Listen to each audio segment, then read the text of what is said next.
I know a killer when I see one. They set me up when I put my bag in the trunk at the beginning. I like to look in the eyes of killers. There's not many people like that around anymore in the West. So you kind of enjoyed it in a way? I mean, Russia's Russia.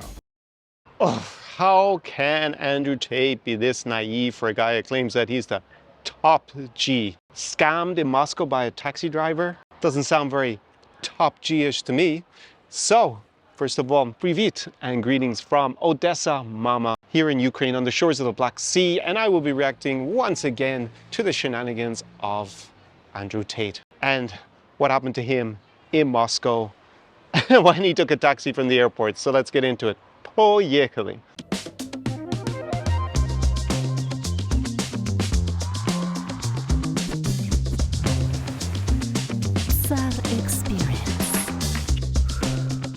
So I'm going to react to this video. It's on the channel of Rob Moore. I've come across some of his stuff before. He does a lot of interviews with reasonably well-known online celebrities, I'd say. And he calls his channel Disruptors. So let's see if this interview with Andrew Tate is going to be disrupting for our behavior as well as our point of view. Video is titled Andrew Tate's Trip to Russia Went Seriously Wrong. Well, that's an understatement. Exclusive, untold story. So we're getting exclusive here. Let's see what Andrew Tate has to say. Давай. Everything starts with women, doesn't it? Man, they're such an attack vector. So I'm talking to this chick on Instagram. Blah, blah, blah. I'm ignoring her. She keeps messaging me all the time.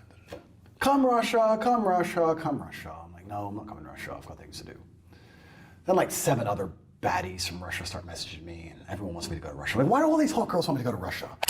So a very common reason for young, single men to come, or not even young, just men in general to come from North America or Western Europe to countries like Russia or Ukraine, Baltic states, Romania, Czechia, Poland, is because on average, the women are better looking than back home. So that's pretty common.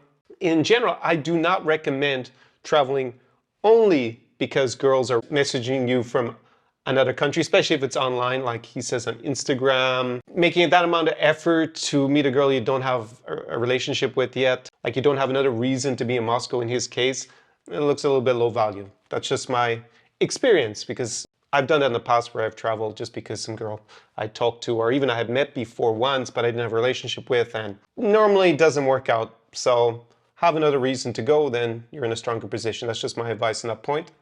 Well, everyone wants me to go to Russia. This sounds like a setup. Something ain't right. But I'm glad I can go to Russia. I can't get a visa anyway. It's too much work.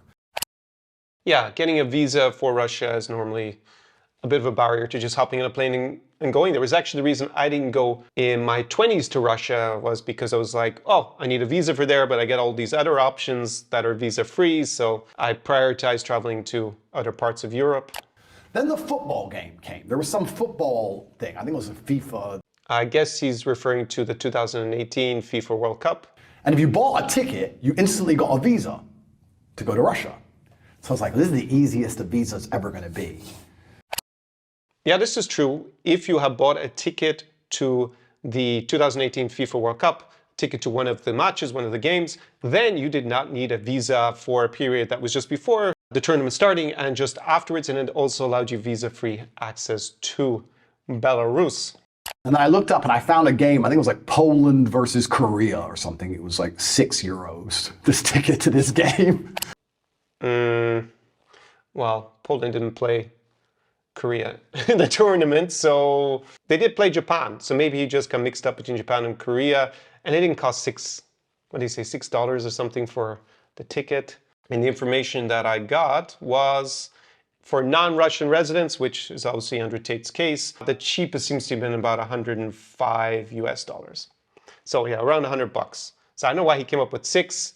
There was another kind of visa loophole that I actually personally used afterwards, would have been in 2019, which was the European Games that were held in Minsk in Belarus. And that actually, because of the agreement that Belarus and Russia had with the FIFA 2018 World Cup, where you could go to both Russia and Belarus if you had a ticket for one of the games. So I actually took advantage of this, and that really was around $5-6, because I think I paid for like the first round of the badminton or something crazy, and I never went to it. But so you could get it, but not in the context that he's talking about. It would have cost you $100. So I don't know why he's saying it costs $6. It kind of makes me think that maybe, I mean, he's already exaggerated the price. So how much of this is actually true? Let's see.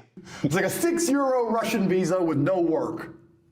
Okay, but I'm going to be on my game because I don't trust this. They're after me, the agents.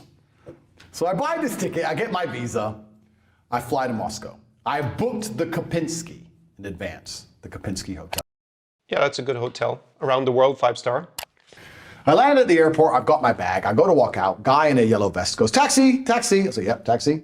I go to get in the taxi, and he starts walking towards the civilian car park. And this has happened to me a lot of times in Eastern Europe. It happened to me in Moldova, even in Romania it happens sometimes. People pretend to be taxis, but they're not taxis, and they try to take it to their car. And I'm like, no, I want an official taxi. Yeah, so this is actually something that does happen, I think less now today with taxi apps, definitely before taxi apps were common. And he went in 2018 is the assumption here, so there would have been taxi apps. But he doesn't seem to have downloaded any taxi apps that would work in the country he's going to. Before he got on the flight, he doesn't seem to have researched the price of the taxi necessarily and how he's going to get from the airport into the center. So you don't want to be relying normally on the official taxis unless you're completely oblivious to any price differential. Typically, an official taxi or just getting a taxi outside an airport, I would say it's going to cost 3 times as much. And that's assuming it's not a scam. That would be the real price. Like if you order it on your app, it's normally significantly cheaper. It can be 3 times. That's what I've seen as a ballpark figure. If you just go outside and you're pushed into a taxi that's not really an actual official taxi, and they know that you're a foreigner and you don't speak the local language, I've seen people pay almost $200 for a fare that should cost 10. So that's what, 20 times. So yeah, you can really get massively scammed because then people get a little bit confused, or maybe they just feel like they gotta pay whatever this guy, normally it's a male taxi driver, a female taxi driver as well, what the taxi driver is demanding at the end, and it's in a foreign currency. It slows them down in terms of calculations. They probably don't have the currency converter on their phone or haven't looked up the currency conversion before they go. So it's only afterwards they get buyer's remorse and they realize they overpaid by 20 times. So anyways, so I wouldn't recommend doing what he's done, which is not have a taxi app. Taxi app simplifies this. You put it in, taxi comes, picks you up. Even if you have a language barrier, most of these apps are also in English. And yeah, it's very hard to get scammed with taxi apps, because even if they do scam, you can file a complaint and normally you get your money back anyways from the taxi company. Get reimbursed on your card. So yeah, always try to pay on card, don't pay cash, off the meter, all that kind of stuff. These are, taxi drivers at least used to be one of the most dishonest professions, especially those guys outside airports or train stations when they know they're tourists, they know that people are going to be maybe a little bit intimidated or confused about the real price. And yeah, so let's move on. I want an official taxi, not get in your car. Because I am a taxi. I was like, no. Been around, goodbye. Turned around, started walking back to the taxis.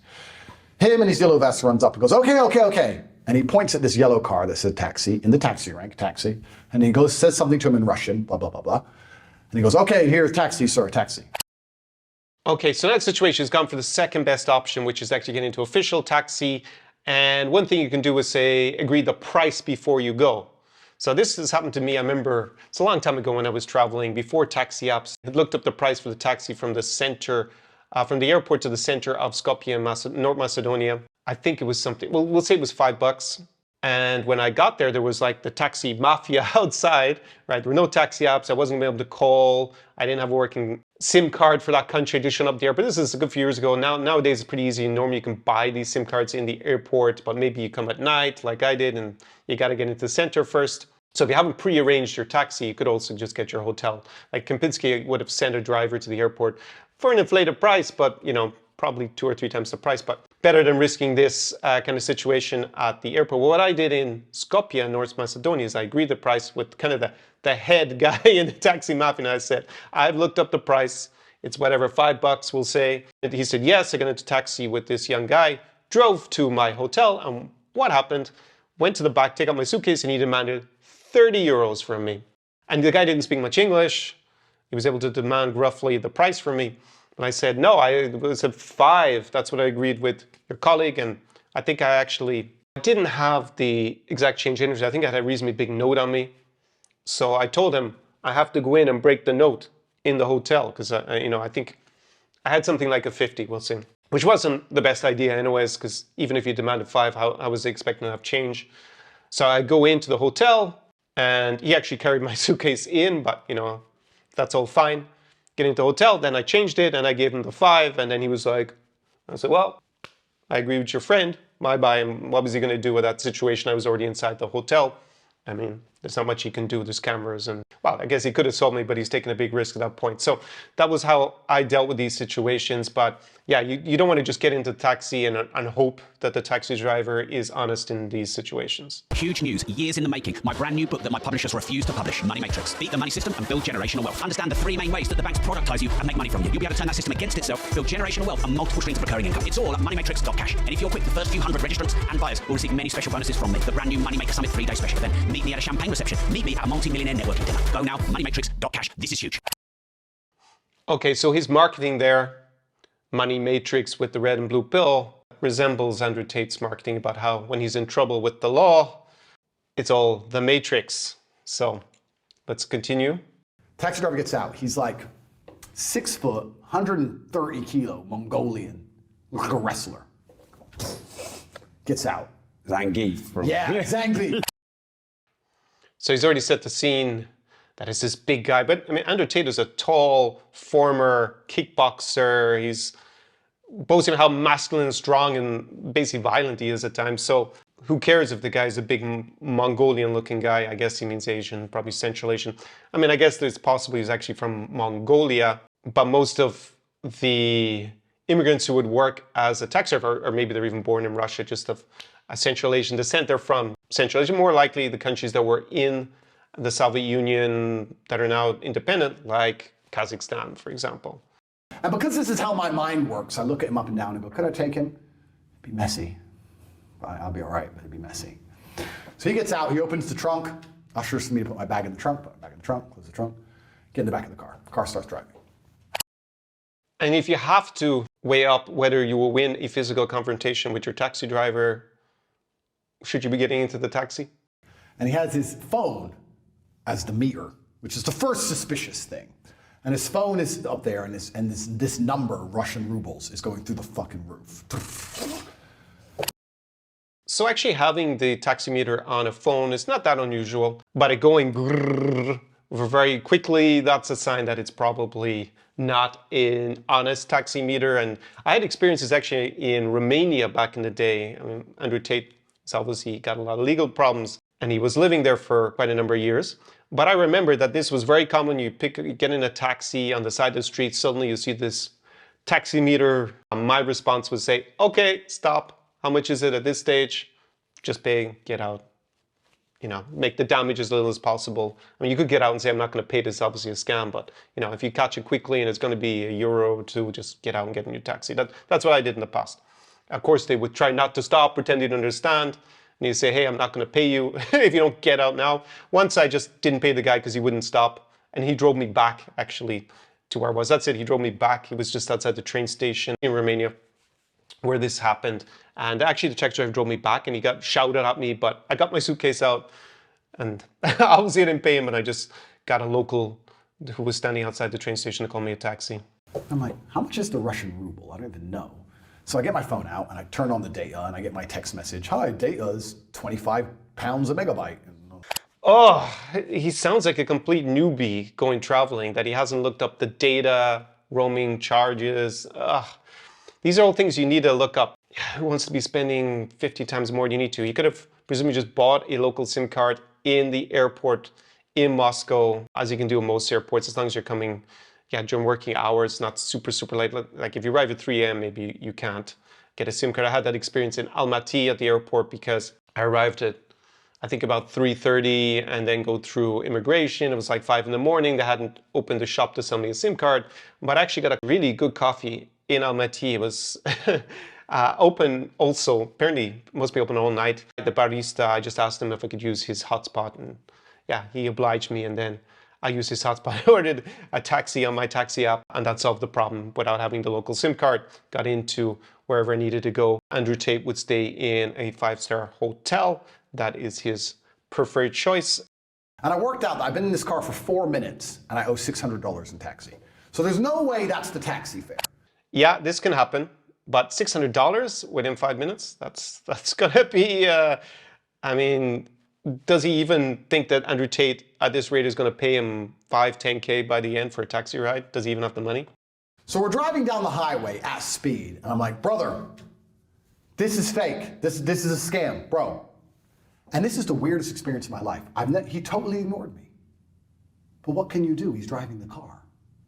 And people don't ignore me when I talk.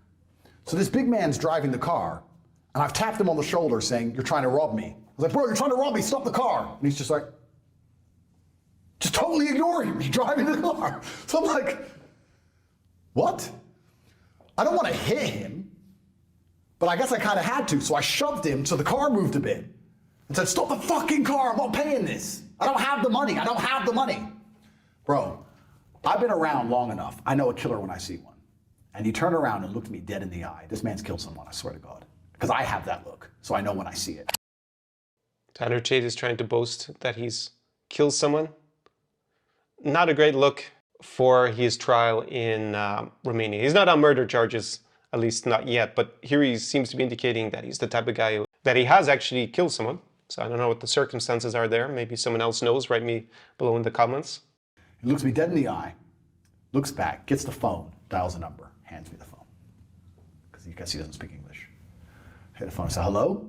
It's the first guy who tried to take me to the car. Yeah, that makes sense. It would have been like the enforcer for the cartel for the taxi prices at the airport.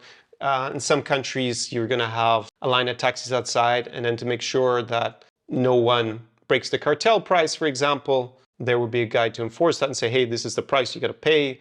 Or actually, it's just run by some criminals, I guess, who just want to extort money out of those taxi drivers saying, okay, we make a note that the standard price that you're going to charge this guy is, or this passenger is going to be, we'll say $100 and we want 50 of it, you know, whatever. And that's how they run this scam to enforcement. He goes, you wanted a taxi. I was like, bro, I don't even have this money on me. So I don't know what you expect to happen because I don't have this money on me. He goes, you wanted a taxi, pay the fare. I said, bro, I can't pay it. I don't have it. Tell him to stop at the nearest gas station. I'll give him the money I have on me and I'll get a real taxi. Hung up. Didn't even answer me, just hung up on me. So I go, what can I do here? If I hit this guy, I guess the car crashes. This other guy isn't answering. They want money I no longer have. So I tapped the guy and I said, okay, I'll pay it. Call your friend again, call your friend. Gives me the phone again. I was like, listen, I think I had like $4,000 on me. I said, look, I have $500 is all I have. I'll pay the $500 when we get to the end, if you let me out. The guy goes, no, you paid the meter. Hung up again. I was like, you fucking cunt. Like, you unbelievable. Yeah, trying to negotiate the price once you're in the taxi. Not in a strong position, obviously, with this kind of scam going on. But when I think about it, I'm kind of surprised that they didn't just say 500. It's still a good scam for them. So I emailed, because my phone call wasn't working, so I emailed the Kopinski and said, I'm having a problem with the taxi. Can someone be waiting for me outside the Kopinski Hotel? It's urgent, please. Having to rely on writing an email, again, poor planning. You should make sure that your phone works in case of emergencies, even if it's going to cost you an arm and a leg. Obviously, it would have been good value to have it working. I emailed their info@kopinski.russia as a complete random. And I thought they'd never reply in time. They replied instantly, within 20 seconds. Yes, sir, someone will be waiting for you, no problem. So I was like, thank God they replied to that fast. Great. The concierge can argue, the taxi driver, work all this out. So now I'm just relaxing. I'm kind of chill a bit. And I just had to prod the guy. I was like, do you speak English then? Totally ignored me. I was like, you're friendly. So I'm just talking shit. In general, a place like Moscow, taxi driver is probably not going to speak in English genuinely. And in this case, probably to the taxi driver's advantage to feign not speaking English, even if he does. So anyway, we pull up at the hotel. I'm all confident, right? Guy's gonna be outside. Then I pull up at the hotel. Nobody's outside. Nobody. No concierge, nothing. So I said to the guy, I go to get out the car. I get out the car. The guy then gets out the car, comes, and he stands face to face with me like a boxing stare-off, and shows me the phone of how much I owe him. Must by now, I don't even know what it is in rubles, 3,000 American dollars, something ridiculous. I said, bro, I don't have it. He looks at me like he's going to murder me. I don't have it. I said, I have $500. That's all I have. Yeah, surprised 3,000, but I guess he's staying at the Kempinski. He probably said that he was staying at the Kempinski. Like a random tourist, like a backpacker shows up, are they really going to demand 3,000? Okay. Using my ninja fingers, my hands, I reach in my pocket and I ninja off like 500s. Because I've got a pile of money like this. So I'm like, I actually had an incident with a taxi driver once in Serbia who tried to rob me of my money before taxi apps again. And I actually had my money in a bundle with the smallest denominations on the outside. So I actually did something similar. I just like took the small notes, like 20 cents, 50 cents, like this. I give it to him. And then the takes the money, and I'm standing at the back of the car, waiting for him to open the trunk, gets in the car and starts driving down the road. I'm like, bro, my bag, my bag, my bag. He stops like 5 meters later and goes, the rest of the money. He knew. They set me up when I put my bag in the trunk at the beginning. Where else are they going to put his bag? I mean, it's hard to know. Maybe it's a small carry-on bag, but if you have the suitcase, normally it's going in the boot. And my bag's got my laptop, all my clothes, everything, which is worth thousands and thousands of dollars. Now, if you ever get in a taxi, don't put your bag in the boot. It was a setup. Ignore that piece of advice. Just don't get into a scam taxi. That's safer. I was like, you fuck. I was like, call your friend. So he calls his friend. I said, listen, I've already given him $500. It's very clever what you did with the bag. It's like, the guy from the Kempinski is about to come out now. I can't give you more than this. We have to come up to something sensible. Said, I can go to a cash point and try and get some more money, but I need my bag. And he goes, okay, 500 more. I said, fine. Hung up the phone. Instantly peeled off 500, didn't bother going to a cash point. And then guy gets back out the car, and me and him have a Mexican standoff at the back of the car. He opens up the boot. I'm not sure why it's a Mexican standoff in the sense. I thought that was when you have several people all pointing guns at each other. If one person drops their gun, then they can be shot. So, well, I guess that's what he's saying. They're both in this big standoff. He grabs my bag. I've got the money. And we kind of swap them.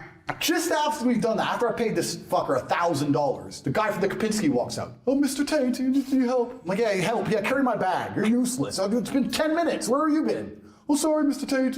Useless. So basically, this has cost him $1,000 so far. Yeah, what to say? I mean, he's Andrew Tate. He's boasting about how he's the top G. How can the top G get scammed out of $1,000? I mean, I thought this guy was supposed to be like a superhero cartoon character. Shouldn't he? He should have just flattened the taxi driver and, yeah, I don't know, taught him a lesson or something. It's kind of funny because for my other 4 days in Moscow, I had a great time. I love the Russian people. They're very nice. I guess I was unlucky. But every time I left the hotel, there was like a row of taxis, and they all looked like this guy. And they'd all stare at me.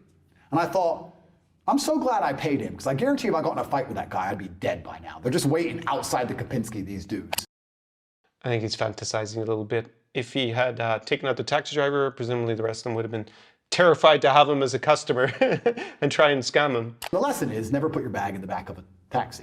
That's a stupid thing to say. Of course you're going to put your suitcase in the boot. What are you going to do? Put it in beside you if it's got dirty wheels inside? No, just don't go unprepared to somewhere like Russia. Well, first of all, don't go to Russia at all anymore. But if you're traveling to places that are unfamiliar, make sure that you have taxi app downloaded for that particular country. This is the standard things that I explain to clients. Make sure that you have a working cell phone, both for data and for phone calls, and have an overview of how much it should cost just in case for some reason, it doesn't work, your cell phone, or, at least you know how much it should cost. And if you're really concerned, call your hotel, write your hotel beforehand so that, they'll have someone pick you up, obviously with your name there as you come in. And yeah, it'll cost you more money probably, but then you don't have to deal with this extra stress and potentially getting scammed. But in general, most people nowadays, just with the taxi apps, it's not that big a deal. Just make sure you have taxi app, make sure you have your credit card,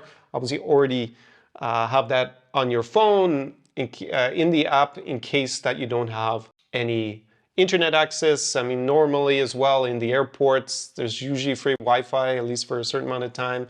It's not everywhere, but it's reasonably common. So there's no excuse for even putting yourself in a situation like this. Forewarned is forearmed, and definitely take action before you go. Don't end up in this situation. And I survived and I had a great time in Moscow. But I'm not going to lie, it did sour things a little bit. for me. I was a bit nervous, on edge. And that's how I paid $1,000 for a taxi. Turns out the official rate, which I found out on the way back to the airport, which was booked from the hotel, I think it was like $6. Again, he's used this $6 figure, which he also used for his ticket to the football match, which wasn't true.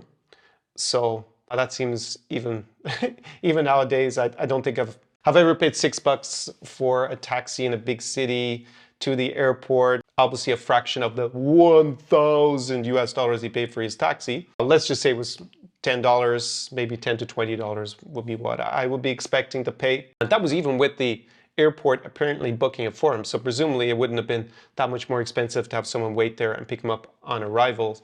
Clownish that he boasts about being the top G and then he gets scammed in Russia and he gets intimidated basically by some other guy. I mean, I understand a normal person, you know, being put in that situation, strange country, don't speak the language, don't have internet access, don't really know what the price should be, got some thuggish looking or aggressive, threatening guy in front of you and, you know, that's intimidating as a situation. But this guy's always boasting about how tough he is. So just like when he says he was detained by the Transnistrians just up the road here from Odessa on the border with Ukraine.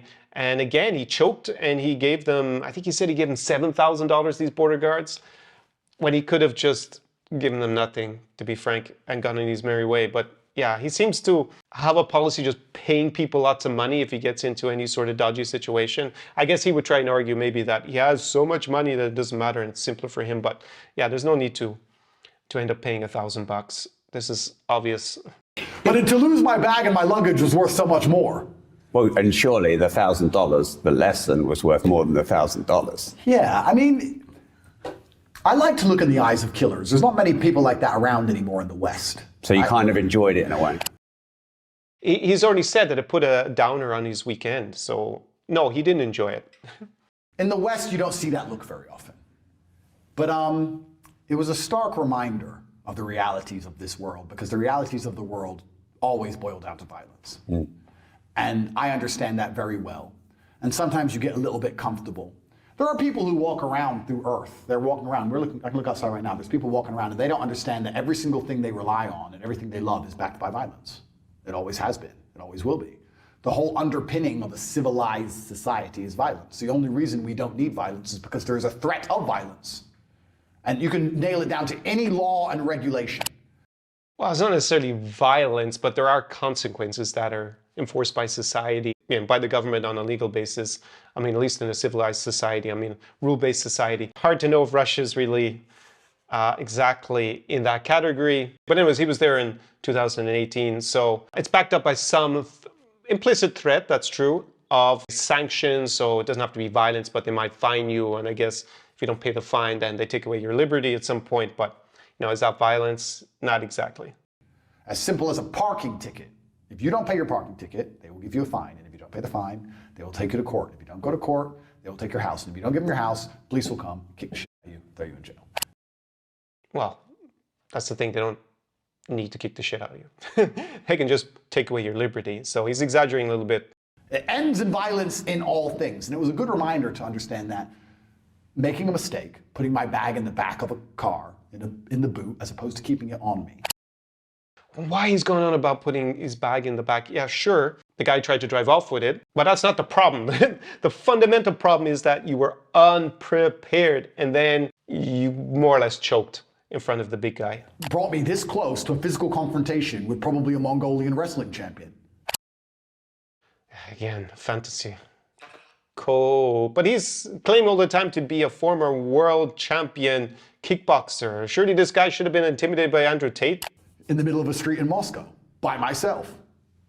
And it's a good reminder that violence is always so close. It's only a few steps away at all times. And the reminder that if you have enough money, you can buy yourself out of death. Yeah, that's, I guess, what I expected Andrew Tate to say, but now this Rob Moore has said it for him. Well, yeah. Because if you hadn't had 5,000 or been rich, I would have been in a lot of trouble, you could have been dead. I think so. No, I think if you didn't have the $1,000, they'd have taken whatever you had on you. That's about it. And it was good also to see that I felt nerves, but they were the same nerves I felt before I fought. I didn't feel fear. So this reminds me of actually another time I was in Romania, ironically, since Andrew Tate is possibly going to be spending a lot of time there. I came out of a club, and at the time there was no taxi apps. This is like about 10 years ago, or there were very few of them anyways. And the common thing to do if you're going from club to club was to just take the taxi outside, but you knew that you'd have to pay 2 or 3 times more than the standard price. That's fine, you just kind of say the price before you get into the taxi.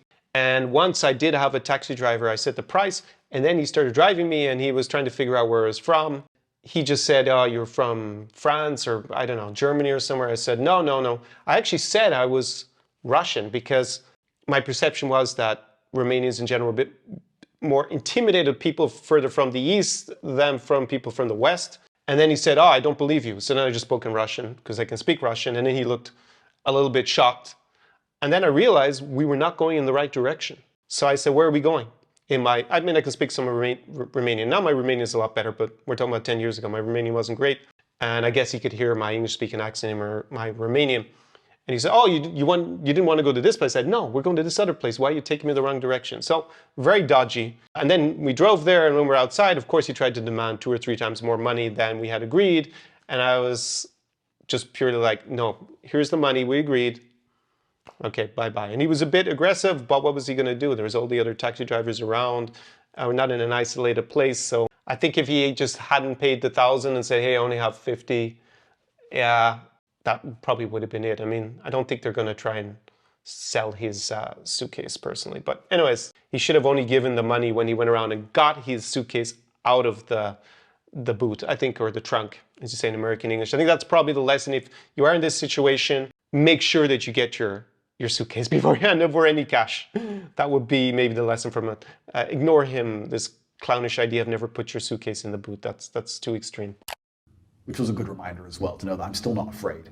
I get nerves because the nerves sharpen me. I don't feel fear, which was a good thing. But I still remember his eyes. It sounds like he has a bit of a crush on this Mongolian taxi driver. I don't think I've ever been looked at like that in the West. And that's another thing that we can tie back into our whole conversation we just had about how certain societies still operate in a certain way, and our Western societies are so failed. I know why Western societies failed if you don't get robbed by the taxi driver on the way for the airport. I've had it happen in parts of Western Europe where taxi drivers had scammed me with the taxi meter, not to the same extent as here. Yeah, I took a video, and in the end, the guy turned off the taxi meter and gave me the real price. But I still should have probably gone to the police. But of course, I was in a rush to get my flight. This is going to the airport once in Brussels. But it didn't happen that often. But that's a good thing that we don't need to worry about these things. I know why he's trying to talk up crime. Maybe I should have told him about LGBT and feminism, or he might have let me go.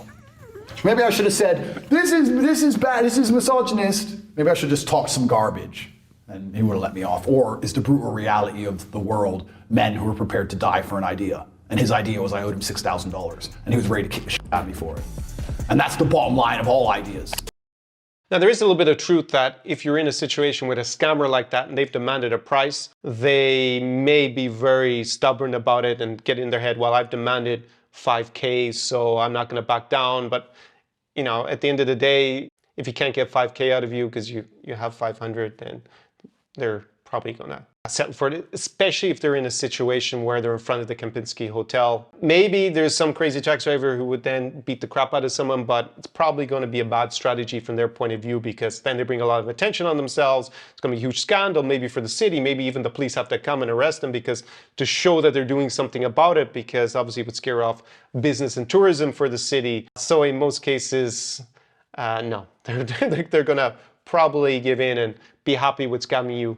Now, maybe not out of 5K, but in this case anyways, he still got $1,000 out of Andrew Tate, the top G. It'd be great to have an interview with this Mongolian taxi driver and see just how big and intimidating he really was, that he could have gotten a guy like Andrew Tate to give him $1,000 for basically a $10 taxi ride from the airport in Moscow. Anyways, that is an interesting thing to react to. I think there's some lessons there. I wouldn't come to the same conclusion as Andrew Tate, obviously, about avoiding putting your suitcase in the trunk or the boot of a taxi. Most don't pay if you have to pay in cash until you've actually got your suitcase out of the car, then you're in the stronger position because you're already outside, you got everything. And we're assuming it's a man who's going to threaten you in this case, but man or woman, whatever.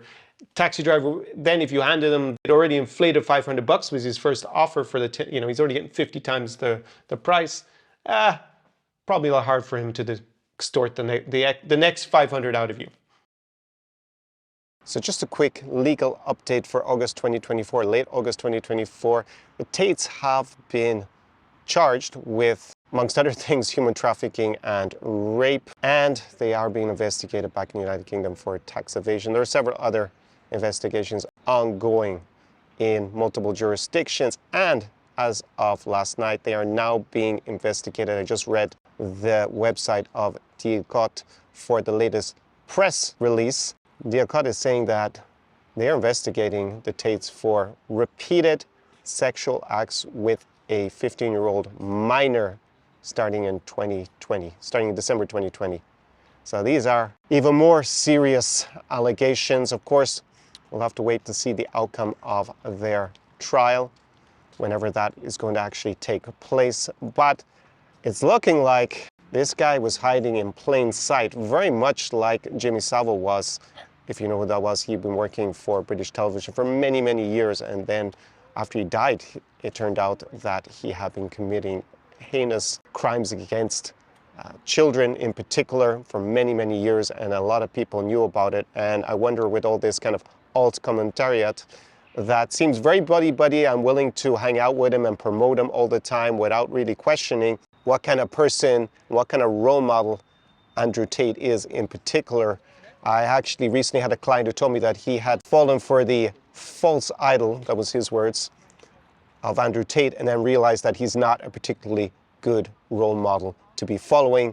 So it will be interesting to see what comes of it. But extremely serious allegations are now additionally being placed against the Tate brothers. So pretty shocking, but again, we have to await the outcome of the legal process and see if they are actually convicted in a court of law.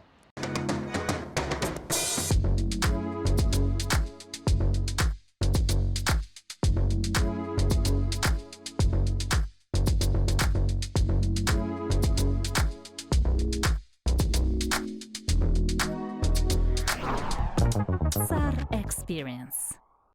Cześć, and I'm finishing up this video in the capital of Poland, Warsaw. And actually just down there is the main train station, central train station here in Poland's capital. And unfortunately, I've been hearing stories of similar scams happening outside of this train station. I guess this may also be a problem out at the airport here in Warsaw. Pretty similar. If you really need to install a taxi app before you come here and not risk that you're going to get a dishonest taxi driver, because I've been hearing like €300 taxi meter fares and all this kind of stuff. So unfortunately, yeah, definitely have that dialed in before you come here. And if you come with me, the insider, as I'm known as by my former clients for this region, you don't really need to worry about that because you'll be in a safe pair of hands. Let's look at lots of the mistakes that guys, I guess like Andrew Tate, are making when they come here. Guys who come from, say, the UK or the US, the core Anglosphere, or maybe they're location independent, they have an online business, they set up in Warsaw because it's become increasingly popular as a spot for that type of profile. With the Russo-Ukrainian war,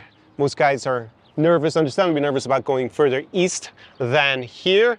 They tend to do things like hang out together in big packs of foreigners.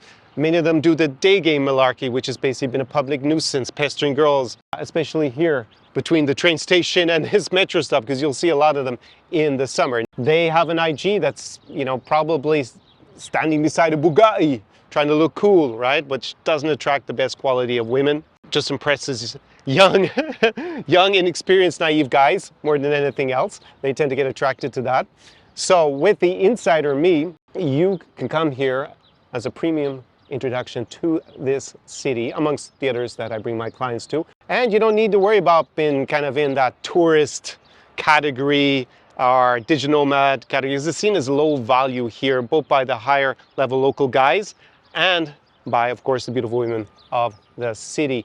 They don't see that as high value. Hanging out with a guy who just speaks English, is here kind of, without really a plan to stay, probably got his 90 days visa free, and comes to hang in Warsaw because the chicks are hot and which is true.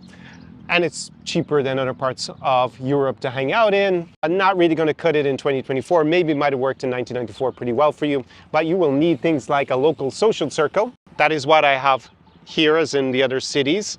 Go out, find all the places where those other foreigners don't even know about and they don't go to. You will go with your Irish boy, the insider, and we will go and hang out at those places with our crew, with my social circle. Lots of hotties, the 9s and 10s, as I always say, going to be at these kind of locations.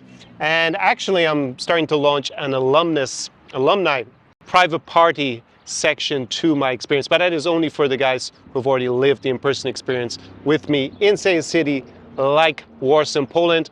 I've also been going, as I just mentioned, the Baltics to Riga. Latvians are some of the tallest people in the world and some of the blondest. So Latvia is the land of the leggy blonde, in effect. And it is a place on the shores of the Baltic Sea, more or less. You got Jūrmala out on the coast during the summer. Cool spot to hang out in as well. On top of it, I'm bringing clients to Mad Moldova, crazy Chisinau, just up the road from Odessa Mama in Ukraine. I'll play some B-roll from our trips there in 2022 and 2023. And all the way over on the Central Asian steppes, we have Kazakhstan, 85-90% in Asia, about 10 to 15% in Europe on the European landmass. And also that's reflected in the profile of the people, the denizens of big cities like Almaty and Astana. It's more or less 85% Asian and 15% European descent, but 100% super friendly and super cool. Almaty in particular is an amazing city. It has mountains, lakes, rivers, canyons. It's just absolutely amazing as a spot to hang out in, especially when the weather is getting like this. So been going there normally once or twice a year with clients to Kazakhstan. So those are the options for living the in-person experience with me. As I said, it's a premium introduction to the city. And basically it is designed for guys who are considering maybe relocating for, say, 3 to 12 months per year to place in this broader region, New Europe, as I outlined. And basically, you can hit the ground running, have an incredible, unforgettable week-long experience with me, Connor, known as the Insider for this region. Going to be partying hard at the best spots with, of course, the bevy of young hotties that you are interested in, as I know, because for example, here in Warsaw, not only do you have the pretty Poles, you also have a lot of Ukrainians, hence the t-shirt here, and Belarusians have come in the last few years. And basically you can become like a little bit like a local celebrity if you hang out, especially in those spots that are frequented by those nationalities as well here in Warsaw. And just a final point on the whole dating thing, because that is what attracts, I think, guys a lot to Andrew Tate's content, for example. They see him as the guy who gets the girls, basically, but it's not just about looks ultimately. Also in this region, women on average can be better educated, more intelligent, more caring, more respectful, more loyal, but you need to know what you're doing. You need to be the real man, as they say in this region, and not some beta simp if you want to do well with them. So if you think you are a good fit for the in-person experience, it is by application only. Down below in the description to this video is an application form, a link to an application form, and then I will review that in due course once you fill it out. Before you do that, if you are new to my content here on YouTube, then please go and look at 3 playlists I put together.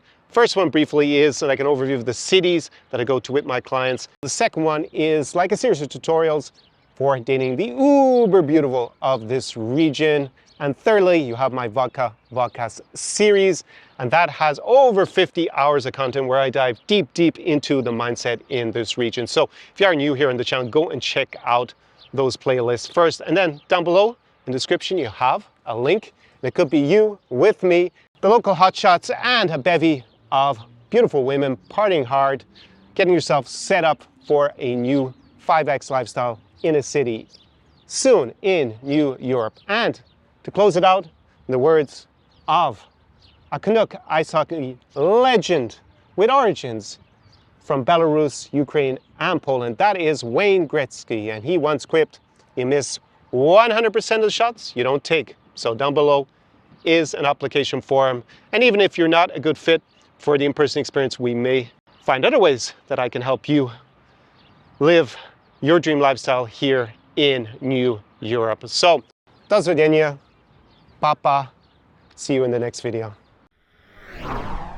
SAR Experience.